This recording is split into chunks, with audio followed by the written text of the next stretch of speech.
Screen than it usually is, which is kind of strange. Okay, good morning. We have a lot to cover today, so I'm going to try to go fast, but I wanted to chat with you about the video that I sent out yesterday, the difference between service and hospitality, and why that makes a difference in your business.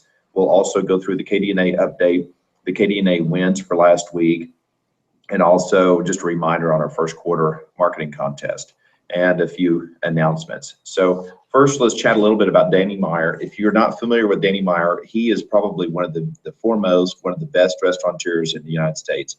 He has Gramercy Tavern, which is my personally favorite restaurant in New York City, and along with 11 Madison and some of the flagship, just amazing restaurants that are in New York City. So I'm always amazed at the level of service and how attentive they are at their restaurants. And so whenever I see something with his name on it, I'm always curious. So what Danny referenced in yesterday's link that I sent out is really the difference between hospitality and customer service. So customer service, the way he explains it, and this is different to different people, but the way he explains it is that it is a system or a format that's followed.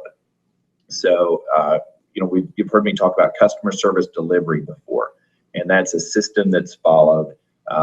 Ritz-Carlton, they're told that their employees are authorized to spend up to, I think it's $1,000, if I remember right, per guest without management authorization.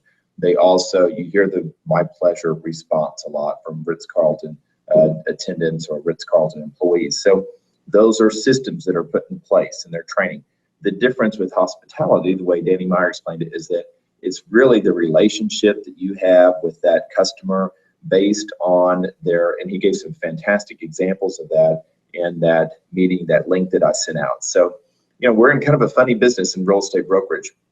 And the reason that I watch what's going on in the retail world and in the hospitality world so much is because historically, real estate brokerage and real estate sales follow the retail and the hospitality industry. So Danny Meyer being one of the best restaurateurs, then that's important. So you've heard me talk about on the retail side, Hermes and Hermes handbags before, Hermes Birkin bags. So this is the example that I like to use as far as our marketing plan and identifying and explaining. Since we don't have a brand like Hermes, we're building our brand. So we have to explain in our marketing plan exactly what it is we're doing to get the home sold. So explaining line by line is just the way you'd explain how the leather is dyed on a Hermes handbag, or how the wax stitching is different than normal stitching, or how the artisans are trained for years and years and they work on these bags. They've worked 20 plus years before they're qualified to complete one of these bags. So it's real interesting. Those are things that the lock sets on a Hermes handbag, they're either gold or palladium. There's a lot of things that people don't understand, and frankly, they really don't care, because Hermes has developed this brand that is such an amazing brand. But guys, you don't have a brand yet, so you have to actually explain in your marketing plan what you're doing to get that home sold. So that's an example as far as retail, how it relates to our business. The other thing in hospitality, it's more of how you make that person feel. And there's a lot of parallels in retail as well, especially luxury retail, how that makes someone feel when they make that purchase. But how are you making your clients feel, regardless of what you say, through the experience? Are you being intuitive through that experience? So Danny Meyer has 5 characteristics that he says are critical, that are extremely important for any of his employees. And I think these characteristics relate a lot to our business and to a good realtor. You've heard me say a lot, if you've waited tables in the past, that's a prerequisite almost for selling real estate. As antiquated as that may sound, there's a lot of truth to that. And I think these characteristics would certainly parallel that. So number one, genuine. So number one, that employee has to be genuine. And to be genuine, it's transparency is extremely important. So how genuine are you with your clients? Number 2, intellectually curious.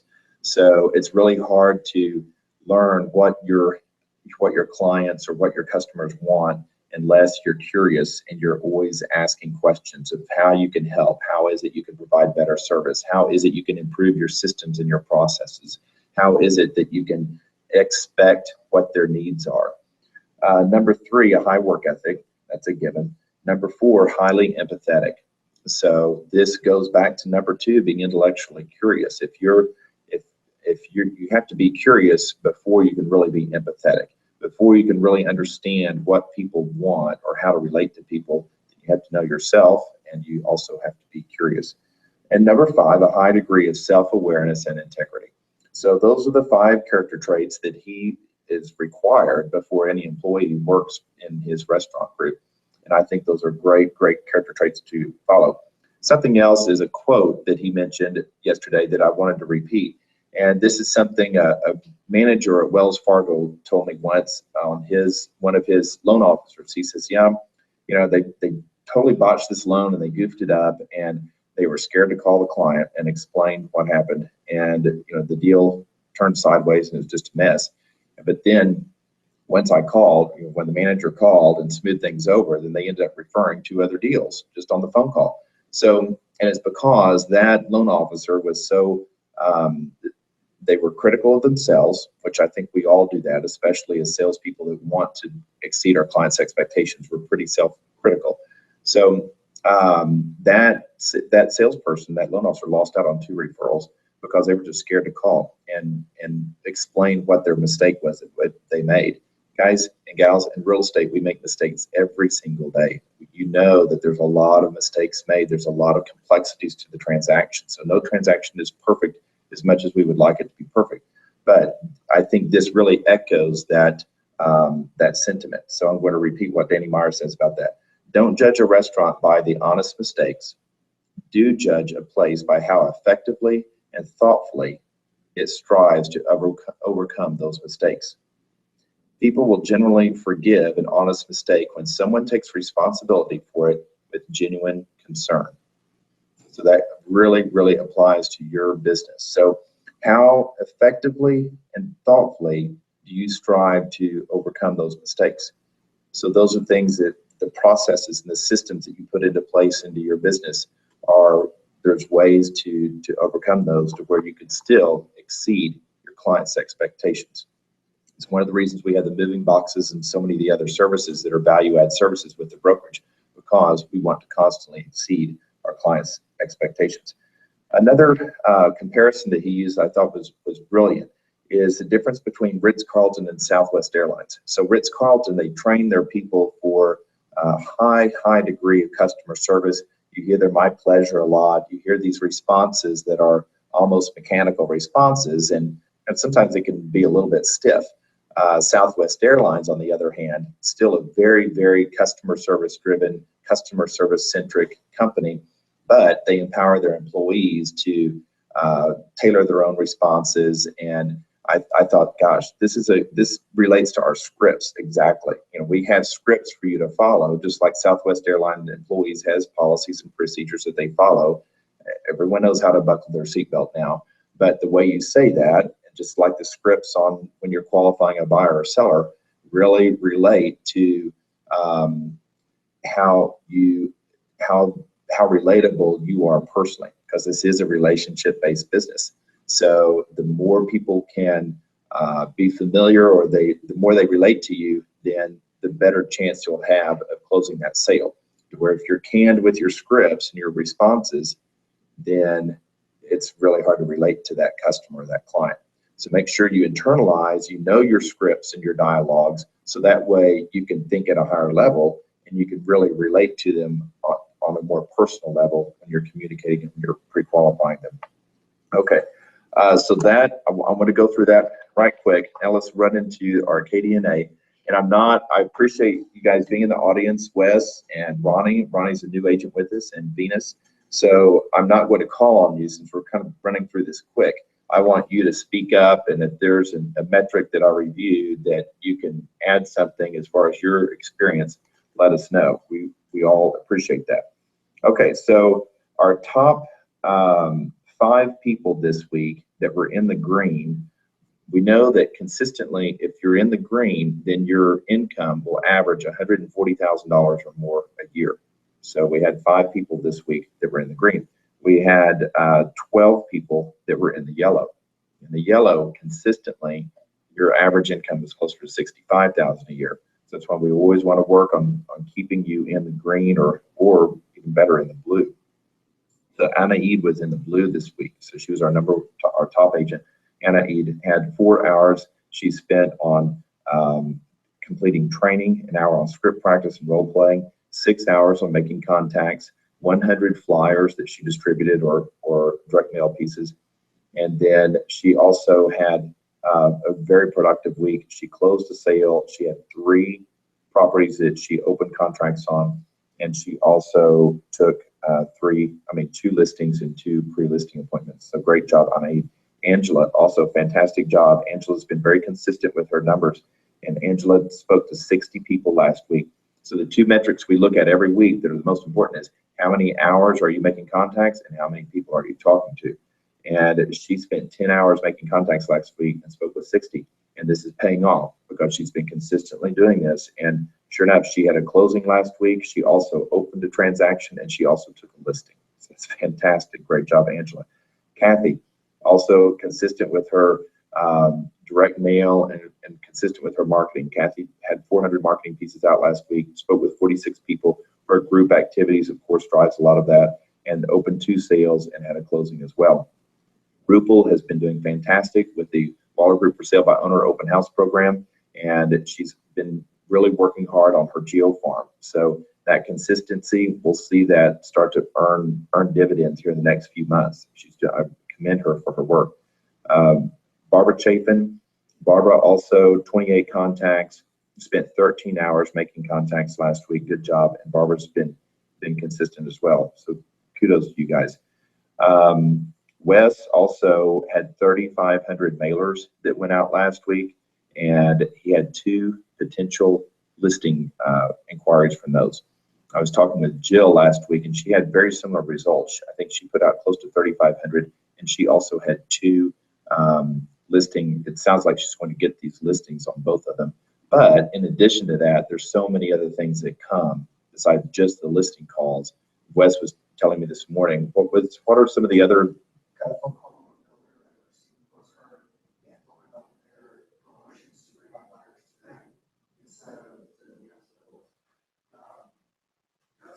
that reminds me of when I used to do that. I have a buyer 13 years ago. I remember I got a call from the biggest builder in my market area, and I was intimidated. I thought he was frustrated with me about something. And he said, "No, I want to take you to lunch." And he said, I know you'll probably be the next top agent in this market. So I felt like I need to get to know you a little bit better. And sure enough, I was about 6 months later. But those builders, when they see that you're working, and they see that you're going to be producing results, and you're getting their attention when they see that. So kudos to you, Wes. Great job. Also, Nina last week had 10 hours of contacting, and also won a multiple offer procedure. She got a buyer under contract. Good job. Tammy, very consistent with her contacts, 51 contacts last week, Tammy, and had also put a deal open to open a contract. And Jill, 12 hours contacting, made 30 contacts, and also had 5 new prospects. Sarah Jones, and also has a listing. Jill took a listing from the I Have a Buyer flyer. Sarah did a group event last week. Great job. Also had 500 flyers go out. So good job, Sarah. And Sarah's been working her farm as well. So I commend her for that. And then it looks like Rose and Jesse, 13 hours contacting, 46 contacts. Amanda is making contacts. Venus, also good job, Venus, on your buyer rep agreement. Reginald, 25 new contacts.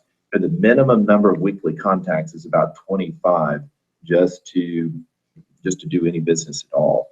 100 is the stretch number. 100 is what we want to strive for as far as weekly contacts, but 25 would be the minimum. So that gives you a huge range as far as a variance on what's acceptable or what's a good business practice. And that varies based on your skill set. So if you're just contacting your sphere of influence, and you may only have to talk to 25 people a week and still earn $200,000 a year. There's a lot of realtors that do that, but they're just talking to their sphere of influence, generating referrals from their sphere of influence. So that depends on how strong your credibility is with your sphere of influence and what your average sales price is and other metrics. But keep that in mind, between 25 and 100 contacts a week, but talk to Richard, talk to myself, so that way you really know based on your average sales price and your sphere of influence and who you're contacting as to how you can forecast and predict your income. Because you can do that. You can forecast and predict your income by knowing how many contacts you're making a week and how many hours you're spending a week contacting. So we want to make sure every one of you guys know that. And also really have a firm understanding of what your time is worth per hour. Are you spending your hours on dollar income productive activities? And that's why Richard and I, when we go over every week and go over your coaching results, the first thing I ask is how many hours were they making contacts last week and how many contacts did they make? Because to me, that gives me a good indication of how many hours the agent is working. And so many times, there's a lot of time spent on unproductive activities, and the most profitable activities will be, of course, working your sphere of influence and adding credibility, developing that sphere of influence. Tammy had also a sphere of influence buyer that came in last week, and she's been doing a great job working her sphere of influence. Rose and Jesse, they have years and years of experience, so they've been reconnecting with their sphere of influence. So I want to commend them for that. Great job. We're working on some tools on the brokerage level to help you guys communicate more effectively with real relative engagement with your sphere of influence. So we'll get to that here in the next few weeks. Any other feedback from Venus, Wes? Yeah, I would say go to your point when you talked about that restaurant guy. I once lost clients for this one. Yes, $1,000 lost to listen. Everything lost me. Commission, closing. May not say, therefore, I'm going to give me hundreds and hundreds of thousands of dollars. Big flips. Right. That's a big win. So Wes was talking about how he had misplaced $1,000 earnest money in one of his clients. So he called to tell them, apologize. He took care of it himself. He made it right. And now a relative of theirs is referring him thousands of dollars and lots of hundreds of thousands, he said. So that showing that integrity, paying it up front, handling honest mistakes properly and quickly. How quickly you take care of your mistakes also makes a big difference too. But that is making him hundreds of thousands of dollars in commissions. So kudos to you, Wes. Great job. Another example Danny Meyer gave was, and I'll try to shorten the story, but he said that they had a family in that the young daughter was obviously a big fan of the restaurant. It was a special occasion for her to come in for the restaurant. And she said, she told her parents, now someday we'll be able to order this Chateau de Kemp. This Chateau de Kemp sells for $46 a glass. I think it's a dessert wine. And so the waiter, of course, overheard that. They went ahead and placed their dessert order. They didn't place an order for a dessert wine. They were obviously on a budget. And so the waiter brought out 3 glasses of Chateau de Kemp. And so Danny Meyer knew about that. He was actually sitting across and he saw this all transpire. And he said, I guarantee that earned us probably $15,000 of free PR. And that family and her stories of telling her friends of that experience will generate business for our restaurant for years to come. She's aspiring, she's obviously, there's a lot of thought that went into that. How did they justify that $150 worth of wine to someone? And she obviously was a fan of the restaurant. So there's a lot of factors to that story that made that important. So that's part of being intuitive. That's part of hospitality and how you service your buyers and your sellers. And we're working every day to help you guys with systems and processes. We're rolling out more at the sales meeting next week. So be sure to attend next week's sales meeting. And we're going through our buyer book. We have a whole new buyer book that we're rolling out, and also the moving checklist that I sent out last week. There's some really great resources in that moving checklist on people to transfer their driver's license. And there's a huge penalty in Texas if you don't change your address within 30 days of moving. So a lot of people don't know that. Do you inform your clients of that at closing? Well, now we just have a checklist where they can just click a link and transfer their driver's license address. Another thing is on the moving boxes order. They can just click a link and order that. There's a lot of things we've done to streamline the moving services and just the processes in what they need to know in moving. We're always looking for ways to improve as well. So guys, let us know if you see things you'd like added to that checklist, so that way we can add it for the company template. So thank you for your continued hard work and really working to satisfy, not just satisfy, but exceed your client expectations and your sellers. And always let me know if you see anything that we can improve on. So with that being said, it's 11:20. You guys have a fantastic week. Thank you.